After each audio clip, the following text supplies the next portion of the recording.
Welcome to Burlap Teachers. Enjoy the video. In this video, I will show you how to make delicious gravy for burger steak.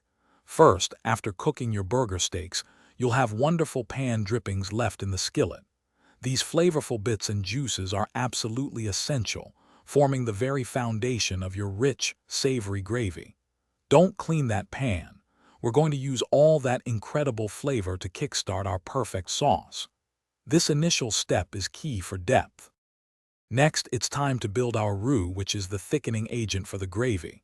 Add about 2 tablespoons of butter or additional fat to the pan drippings.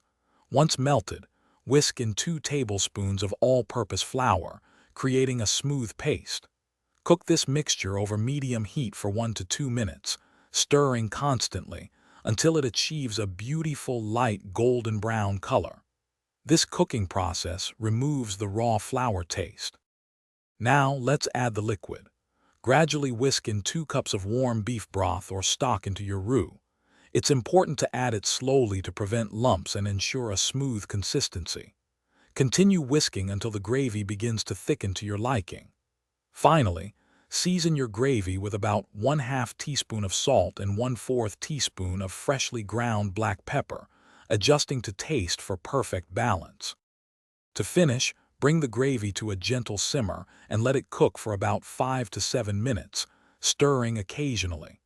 This allows the flavors to meld beautifully and the gravy to reach its optimal thickness. Always taste and adjust the seasonings one last time before serving.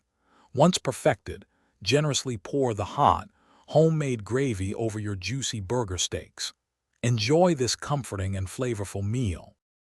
Thanks for watching. Consider subscribing if this video helped you.